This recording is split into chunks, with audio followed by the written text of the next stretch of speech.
Good morning, good afternoon, good evening, जिस भी time में आप देख रहे हो। मैं सिर्फ अभिषेक रंजन, हम लोग यहाँ एलीट रैंकर्स एकेडमी में आज से नीट पीवाईक्यू को डिस्कस करना स्टार्ट कर रहे हैं। जैसे कि आप लोग सबको पता है कि कल नीट का एप्लीकेशन फॉर्म ऑलरेडी आ चुका है, तो हमारी कोशिश रहेगी कि आज से लेकर के आने वाले जितने भी रिमेनिंग डेज बचे हैं उसमें हम लोग पिछले 10 साल के पूरे क्वेश्चन पेपर को सॉल्यूशन के साथ कवर करें, क्या क्या दिक्कत होती है, ताकि उससे बच्चों को भी पता चल जाए और आगे के लिए वो निश्चित होकर के तैयारी कर सके। तो आइए हम लोग आज शुरू करते हैं पीवाई की डिस्कशन। आज हम लोग स्टार्ट करेंगे सबसे कंट्रोवर्शियल पेपर से 2024 का। बहुत कंट्रोवर्सीज हुआ इस पे कि पेपर लीक हो गया या ऐसे हो गया या वैसे हो गया। कोई दिक्कत नहीं है, पेपर लीक हुआ या जो भी हुआ, अगर बच्चे अपना प्रिपरेशन ढंग से किए हुए हैं तो आइए आपको दिखाते हैं 2024 का पेपर। अगर वो खुद से भी किए हुए रहते तो फुल स्कोर ले आ सकते थे, उतना बड़ा मैटर नहीं था 720/720 लाना। मैं यहाँ फिजिक्स का पेपर डिस्कस करने आया हूँ, तो आइए हम स्टार्ट करते हैं फिजिक्स का paper.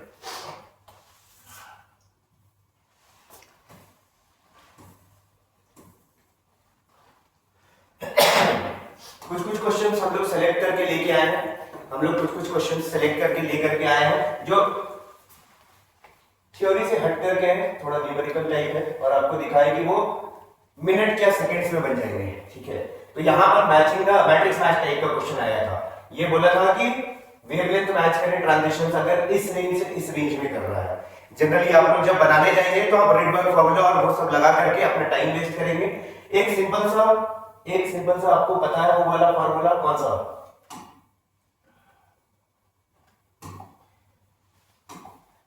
Energy equal to H C by lambda, ये वाला पता है। हमको पता है कि h2 होता है वो प्लैंक्स कांस्टेंट है, c जो है वो स्पीड ऑफ लाइट है, तो हम डायरेक्टली बोल सकते हैं कि एनर्जी जो है वो वेवलेंथ के इनवर्सली प्रोपोर्शनल है।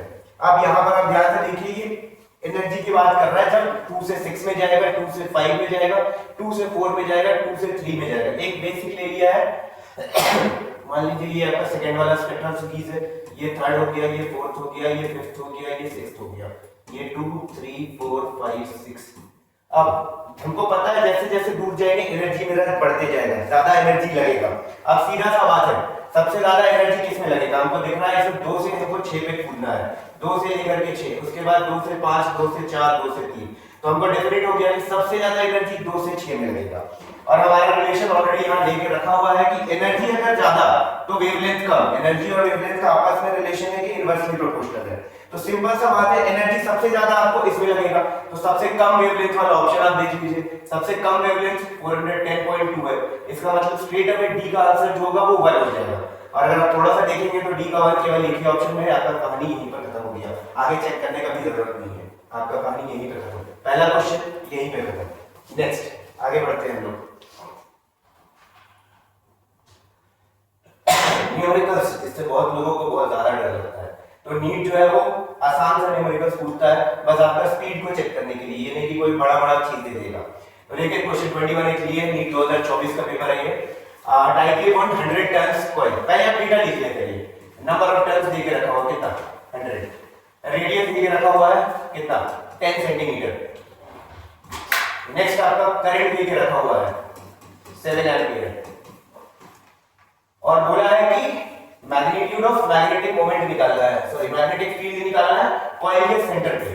अब हमको पता है कि मैग्नेटिक फील्ड का वैल्यू कितना होता है, अगर आप ढंग से पढ़े होंगे तो डायरेक्ट फार्मूला है mu naught into I by 2 into R, और नंबर ऑफ टर्न्स अगर है इंक्लूडेड तो उसको मल्टीप्लाई कर देंगे। तो सारा डेटा आपके पास है, N ऑलरेडी है, R ऑलरेडी है, I ऑलरेडी है, और म्यू का वैल्यू दे के रखा हुआ है उन्होंने। तो इसको आइए सॉल्व कर लेते हैं, देख लेते हैं क्या है। म्यू कितना? 4 पाई इनटू 10 पावर -7, पाई का वैल्यू 22/7 लेते हैं इनटू 10 पावर -7। करंट का वैल्यू ऑलरेडी दिया हुआ है 7 एम्पीयर, ये रहा 7। Number of turns 100 divided by 2 into R। अब थोड़ा सा बस यहाँ पर देखना था कि रेडियस जो है वो सेंटीमीटर में दिया है, इसको मीटर में चेंज करना था, तो मीटर में जैसे ही चेंज करेंगे 10 इनटू 10 पावर -2 मीटर हो जाएगा। सिंपल है, बस डेटा डाल देना है 10 इनटू 10 पावर -2। सॉल्व कर लिया, देखिए कितना आराम से कैलकुलेट होगा। 7 7 कट गया, 2 2 द 4, 22 इनटू 2 कितना हो गया? 44। अब पावर थोड़ा अरेंज कर लीजिए, ये ऊपर गया, 1 से 1 0 काट दीजिए, ऊपर में आ गया कितना? 10 टू द पावर 3, और ये 10 to the power -7। 10 power minus 7 into 10 to power 3। इसको सॉल्व करने से क्या आएगा 44 इंटू 10 टू पावर माइनस 4। दिख गया होगा आंसर, नहीं दिखा तो इसको चेंज कर लीजिए। आंसर मिली में दिया हुआ है, सारा ऑप्शन देखिए, दो ऑप्शन मिली है, दो टेस्ला है।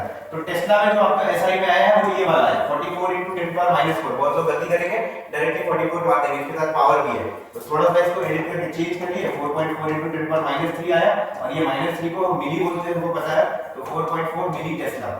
देखिए कितना आसान कैलकुलेशन था, डायरेक्ट ऑप्शन नंबर 2। कुछ नहीं था, मिनटों का खेल, छूट मूट का बढ़ा दिया है, ये सेकंड्स का खेल है। आइए अगला क्वेश्चन, इसमें बोला है moment of inertia of a thin rod about an axis passing through its midpoint and perpendicular to the rod. Moment of inertia का वैल्यू दिया हुआ है 2400 ग्राम पर सेंटीमीटर स्क्वायर। तो पूछा है लेंथ ऑफ 400 ग्राम रॉड कितना होगा नियरली, अप्रोक्सीमेटली। तो हमको पता है कि मोमेंट ऑफ इनर्शिया कितना होता है, रॉड का मोमेंट ऑफ इनर्शिया एक्सिस के about ml²/12, ml²/12 direct formula. Moment of inertia देके रखा हुआ कितना 2400, मास भी आपको देके रखा है 400 ग्राम। अब यहाँ पर कन्वर्ट नहीं करना है, आप देख सकते हैं ये भी ग्राम सेंटीमीटर स्क्वायर में है, ये ग्राम में है, और आंसर भी सेंटीमीटर में है, तो कन्वर्ट करके टाइम वेस्ट नहीं करना, चेक कर लेना है कि यूनिट्स किस में है। मास कितना दिया हुआ 400 ग्राम, L का स्क्वायर डिवाइडेड बाय 12, बस कैलकुलेट करना, आंसर आ जाएगा। इधर लिखा है 2400 into 12 divided by 400 equal to L square। ये भी खत्म हो गया, कितने हो गए 12 6 72, तो L का वैल्यू √72, और ये अप्रोक्सीमेटली आपको पता है 9 में 80 है, से 8 पॉइंट समथिंग, 8 पॉइंट समथिंग, ये देखिए 8.5 का ऑप्शन दिया हुआ है 8.5, ये भी डायरेक्ट था। कैलकुलेशन देखिए, बेसिक कैलकुलेशन है फिजिक्स, झूठ मूठ का न्यूमेरिकल में, झूठ मूठ का न्यूमेरिकल के लिए फिजिक्स, परिणाम देखिए फिजिक्स का न्यूमेरिकल बहुत ज्यादा हार्ड होता है, बहुत की होता है। आप देख सकते हैं कितना भी क्वेश्चन सॉल्व किया हुआ है, सारा का सारा डायरेक्ट फार्मूला पे। अगर आपको फार्मूला याद है तो एकदम बस वैल्यू सब्स्टिट्यूट करना, उसमें कोई ज्यादा लंबा चौड़ा कैलकुलेशन नहीं है, बस एक हवा बना हुआ है कि फिजिक्स बहुत ज्यादा टफ होता है। 3 क्वेश्चन हमने देखा, तीनों क्वेश्चन फालतू है। आइए आगे देखते हैं, फिर से एक मैट्रिक्स मैच, ये तो सबसे आसान पार्ट होता है, सबसे आसान पार्ट मैट्रिक्स मैच। ध्यान से देखिए, यहाँ पर सब्सटेंशियल दिया हुआ है, मैग्नेटिज्म में डायरेक्ट प्रॉपर्टीज में हम लोग पढ़ चुके हैं, डायरेक्ट सब्सटेंशियल दिया। हमको पता है कि अगर कोई भी मटेरियल डायमैग्नेटिक होता है तो उसका ससेप्टिबिलिटी जो होता है वो नेगेटिव होता है। तो अब चेक कर लीजिए किसमें नेगेटिव है, ये तो 0 है, ये ग्रेटर देन 1 है, ये समथिंग है साइलेंट के टर्म्स में। नेगेटिव यहाँ पर दिख रहा है, ससेप्टिबिलिटी जो है वो 0 से कम है और -1 के इक्वल है या उससे बड़ा है। तो हमको ये पता चल गया कि ऑप्शन नंबर 8 2 के साथ जा रहा है।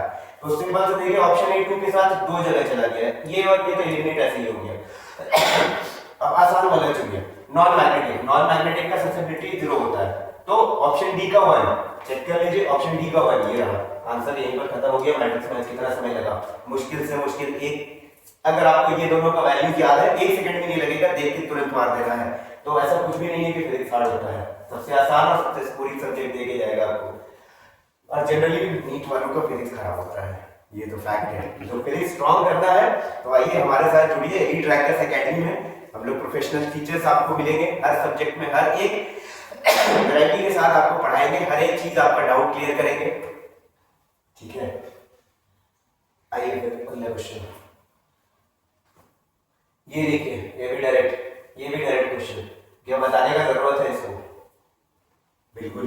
बोले कि अगर एक अनपोलराइज्ड लाइट जो है वो ब्रूस्टर्स एंगल पे, अगर अनपोलराइज्ड लाइट जो है वो ग्लास सरफेस पे ब्रूस्टर्स एंगल पे हिट करेगा तो इन चारों स्टेटमेंट में क्या होगा। ये डायरेक्ट एनसीईआरटी का लाइन उठाया हुआ है। हमको पता है कि अगर ब्रूस्टर एंगल पे अनपोलराइज्ड लाइट हिट करता है तो रिफ्लेक्टेड लाइट जो है वो कंप्लीटली पोलराइज हो जाएगा और रिफ्रैक्टेड लाइट जो है वो पार्शियली पोलराइज होगा। तो कुछ करना ही नहीं है, तो स्टेटमेंट बस पढ़ते जाना है। यहां पर दिख रहा है कि reflected light will be completely polarised और refracted light will be partially polarised. इसीलिए एनसीईआरटी का इंपॉर्टेंस ज्यादा है, ये डायरेक्ट एनसीईआरटी का लाइन उठा लिया है और कुछ भी नहीं है इस क्वेश्चन में।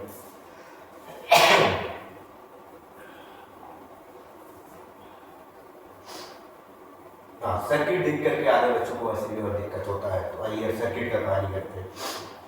हम लोग करंट इलेक्ट्रिसिटी पढ़े हैं, और हम लोग को पता है व्हीटस्टोन ब्रिज का कंसेप्ट।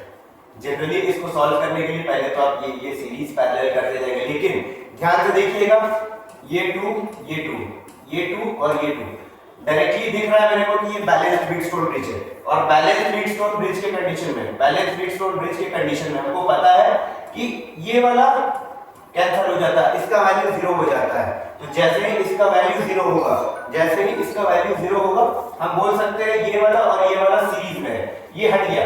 जब ये हट जाएगा तो सर्किट कुछ इस तरह से बन जाएगा।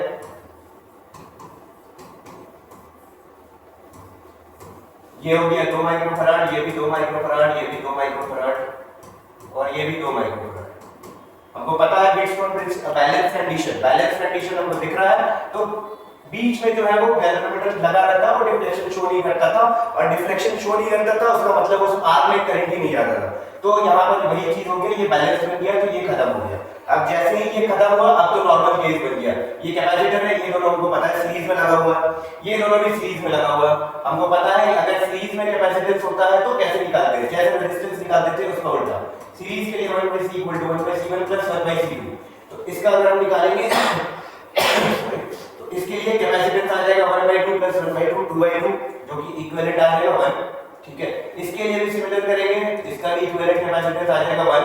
उसके बाद हमको पता है कॉमन सर्किट बनाएंगे कि इसका इक्विवेलेंट बन गया, कि इसका इक्विवेलेंट बन गया, इन दोनों का इक्विवेलेंट ये हो गया, इन दोनों का इक्विवेलेंट ये हो गया।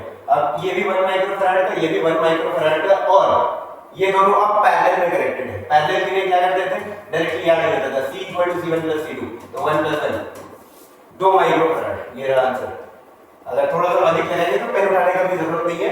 ये बस 0 हो गया डिफ्लेक्शन, यहाँ कहानी खत्म हो गया। 2 2 2 वो आपको देख के भी उतना बड़ा डेटा नहीं है कि आपको पेन उठाने का जरूरत पड़ेगा।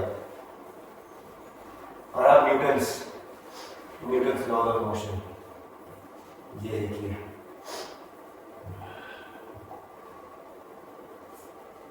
ये बॉडी ही देख करके आधे लोग बोलेंगे कि क्या बनता है इसमें, कैसे क्वेश्चन सॉल्व होता है, तो ये भी बहुत फालतू है। इसमें बोला है कि 10 न्यूटन का फोर्स लगा है 2 केजी के ऑब्जेक्ट के ऊपर, उसके कांटेक्ट में 3 केजी का ऑब्जेक्ट है, तो फोर्स एक्सर्टेड बाय ब्लॉक ए और ब्लॉक बी। सिंपली ये ब्लॉक ए जो है वो ब्लॉक बी पे कितना फोर्स लगाएगा। अब बहुत लोग इसको कराएंगे, फ्री बॉडी डायग्राम बनाएंगे, इक्वेशन इक्वेट करेंगे और सॉल्व करेंगे। कुछ नहीं करना, इसमें भी पेन नहीं उठाना है। कैसे निकलेगा, हमको पता है कि इस पूरे कंबाइंड बॉडी का एक्सेलरेशन क्या होगा। एक्सेलरेशन क्या होता है, net force by mass. Net force कितना लग रहा है 10 न्यूटन, उसके अलावा तो कोई और फोर्स नहीं है जो उसको मूव कराए। टोटल मास कितना हो जाएगा, ये 2 केजी या 3 केजी 5 केजी, तो नेट एक्सेलरेशन कितना आ गया 2 मीटर पर सेकंड स्क्वायर। अब हमको पता चल गया कि ये सिस्टम जो है वो 2 मीटर पर सेकंड स्क्वायर के एक्सेलरेशन से मूव कर रहा है। अब ख्याल से 10 न्यूटन का फोर्स इस पे लगा, तो जब तक ये नहीं मूव करेगा ये इस पे फोर्स नहीं लगा सकेगा। तो इस पे कितना फोर्स लगेगा, इस 10 में से कुछ पार्ट इस पे लगेगा, कितना लगेगा। हमको पता है कि force equal to mass into acceleration होता है। इस ऑब्जेक्ट का मास कितना 2 केजी, पूरे सिस्टम का एक्सेलरेशन 2, तो फोर्स कितना 4 न्यूटन। मतलब कि इस 10 न्यूटन के फोर्स में से 4 न्यूटन ये अपने आप को हिलाने के लिए यूज कर लिया, तो बचा कितना फिर 6 न्यूटन फोर्स। 6 न्यूटन फोर्स ये इस पे लगाएगा, कहानी इसका भी यहीं पे खत्म हो गया। सिंपल क्वेश्चन पूछता है वो, नीट बस आपका स्पीड टेस्ट करता है बस। गूगल पे और हर जगह सबका मेडिसिन के बारे में लिखा हुआ है डेटा, सब कोई चेक कर सकता है, लेकिन आने वाले टाइम में जब आप डॉक्टर बनेंगे तो पेशेंट को देख के इमीडिएट डिसीजन लेना पड़ेगा। ये नहीं कि आप बैठ के गूगल खोले वहां पर देख रहे हैं अच्छा इसके लिए क्या एंटीबायोटिक देना और इसके लिए। तो नीट जो है बस एक सिलेक्शन एग्जाम है जो स्पीड टेस्ट करता है, ज्यादा कुछ नहीं। आइए अगला क्वेश्चन। हाँ, ये लॉजिक गेट का सवाल जो आया हुआ है, हालांकि सिलेबस में वैसा मेंशन नहीं था लेकिन इससे क्वेश्चन आ गया तो क्या कोई दिक्कत नहीं है। अगर बाइनरी वाला सिस्टम देखा होगा वही आसान सा क्वेश्चन है। बहुत लोग ये वाला पूरा वेरिफिकेशन करने लगेंगे, उसके बाद सॉल्व करेंगे, टाइम वेस्ट करेंगे। इसमें भी कुछ नहीं करना है, पहले ध्यान से देखिए। जब b 0 है तो y कितना है 1, जब b 1 है तो y 0, जब ये 0 है तो ये 1 है, जब ये 1 है तो ये 0 है। हमको बताना है कि y का कैसा नेचर होगा। तो हमको पता है कि डायरेक्टली दिख रहा है y जो है वो b का उल्टा है, और b का उल्टा को क्या b बार बोलते हैं। तो ये रहा आंसर, खत्म हो गया। ये बताइए इसमें क्या बात था। आइए नेक्स्ट क्वेश्चन, उस कर लीजिए हमारा लास्ट साइकिल है। ठीक, पहला थर्मोडायनामिक सिस्टम दिया हुआ है A B C D A, ये साइकिल है। अब पूछा कि work done by the gas. अब आधे लोग work done by the gas पढ़ेंगे और वहीं पर अटेम्प्ट करेंगे कि सर तो बोलते थे कि जो एरिया अंडर द कर्व होता था वही वर्क डन हो जाता था। तो भैया आगे भी सवाल है, work done by the path BC along the path BC, sorry इस पाथ के लिए बस पूछा है, पूरे एबीसीडी ए के लिए नहीं पूछा है। तो अगर बीसी के लिए पूछ रहा है, हमको देख रहा है क्या ये कांस्टेंट वॉल्यूम है, और जब कांस्टेंट वॉल्यूम था उस समय वर्क डन डायरेक्टली 0 हो जाता था। इसीलिए पहले ध्यान से चेक कर लेना है कि किस साइकिल के लिए पूछा है। अगर डी से सी पूछता तो अलग होता, पूरा साइकिल पूछता तो एरिया हो जाता। यहाँ बी से सी पूछा, यहाँ वॉल्यूम में चेंज ही नहीं है, वॉल्यूम में चेंज नहीं है तो वर्क डन 0 हो जाएगा, बस खत्म बात। नेक्स्ट में ये टर्मिनल वोल्टेज दिया हुआ बैटरी का, सॉरी टर्मिनल वोल्टेज ही निकालना हम लोग को टर्मिनल वोल्टेज है। ईएमएफ देके रखा हुआ है 10 वोल्ट, ये रहा ईएमएफ 10 वोल्ट दिया हुआ है। इंटरनल रेजिस्टेंस 1 ओम दिया हुआ है और एक्सटर्नल रेजिस्टेंस 4 ओम से कनेक्टेड है। तो बोला है कि टर्मिनल वोल्टेज क्या होगा, हमको पता है टर्मिनल वोल्टेज का formula V equal to EMF जो है वो minus I into internal resistance. क्या हमें ईएमएफ पता है? हाँ बिल्कुल पता है। क्या इंटरनल रेजिस्टेंस पता है? बिल्कुल पता है। करंट नहीं पता है। अगर किसी तरह हमको करंट मिल गया तो हम इजीली ये क्वेश्चन, ये वाले इक्वेशन में डाल के सॉल्व कर सकते हैं। तो करंट नहीं पता, वो निकालने के लिए बहुत सारा डेटा दिया हुआ, हमको पता है ओम्स लॉ से V इक्वल टू IR होता है। तो करंट क्या हो जाएगा? V by R। ईएमएफ दे के रखा हुआ है 10 वोल्ट, रेजिस्टेंस कितना हो जाएगा? 4 ओम इधर हो गया और एक इंटरनल इधर, और क्योंकि ये दोनों सीरीज में है तो नेट रेजिस्टेंस 5 ओम। तो करंट का वैल्यू आ गया 2 एम्पीयर। करंट का वैल्यू कैसे आ गया? पुट करती है EMF 10, current 2, V equal to E minus IR। EMF हमारा कितना था? 10 वोल्ट, करंट निकला 2 और इंटरनल रेजिस्टेंस है 1, तो ये कितना हो जाएगा? 10 माइनस 2, ये आ गया 8 वोल्ट। तो यहाँ भी वैल्यू खत्म, 8 वोल्ट, एक ही ऑप्शन है 8 वोल्ट। अब एक आखिरी क्वेश्चन, ये भी आसान, आखिरी क्वेश्चन ये भी आसान। अब इसमें दिया हुआ है कि एक आइडियल ट्रांसफार्मर है, एक आइडियल ट्रांसफार्मर है जिसका turns ratio NP/NS, number of turns का रेशियो देके रखा हुआ NP/NS देके रखा हुआ है, ये 1/2 है। और पूछ रहा है the ratio of VS/PP, VS/VP पूछ रहा है, VS और VP का रेशियो पूछ रहा है क्या होगा। तो हमको पता है क्वेश्चन में देके रखा हुआ ऑलरेडी कि एक आइडियल ट्रांसफार्मर है। आइडियल ट्रांसफार्मर के लिए VP/VS इक्वल टू NP/NS होता है, प्राइमरी बाय सेकेंडरी, या P प्राइमरी S सेकेंडरी। और NP/NS का वैल्यू क्वेश्चन में ऑलरेडी देके रखा हुआ 1/2। अब यहाँ पर गड़बड़ क्या करता है, NP/NS दिया हुआ 1/2 और ये VP/VS के इक्वल होता है। तो हम लोग डायरेक्टली देखें 1/2 और हमको दिख रहा है एक रेशियो 1:2, ये कंफ्यूज करने के लिए दिया हुआ है। ध्यान से देखिएगा, यहाँ NP/NS दिया है और क्वेश्चन में VS/VP, VS/VP पूछा है, VP/VS नहीं। तो VS/VP पूछा है तो उसके लिए क्या हो जाएगा? जस्ट इसका रेसिप्रोकल VS/VP 2/1 हो जाएगा और आंसर 2:1 हो जाएगा। तो यहाँ भी बस कंसेप्ट चेक करने के लिए दिया हुआ है, कोई टफ क्वेश्चन नहीं है। अगर आपको पता है ये रिलेशन आइडियल ट्रांसफार्मर का, जो इजीली कोई क्लासेस में आपको दिख जाएगा, ठीक है, तो बस इसको लेकर के सॉल्व कर देना है। और बस ध्यान रखना है कि रेशियो पूछा किसका है, क्योंकि क्वेश्चन में दिया है NP/NS का डेटा और वो करस्पॉन्डिंग होता है VP/VS से, लेकिन क्वेश्चन में चेंज करके पूछ दिया है कि VS/VP क्या होगा। तो उम्मीद करते हैं ये 10-12 क्वेश्चन से स्टार्ट किए हैं और सारा लगातार सीक्वेंस में हम लोग हर एक पेपर को खत्म करेंगे। अगर आपको इन 10-12 क्वेश्चन में कोई भी डाउट, किसी तरह का भी परेशानी हो रहा हो तो कमेंट बॉक्स में लिखें, हम उसके ऊपर फिर से एक स्पेशलाइज्ड वीडियो बनाएंगे और आपका हेल्प करने के लिए हमेशा रेडी रहेंगे। Thank you so much for joining us, मिलते हैं फिर नेक्स्ट सीरीज में।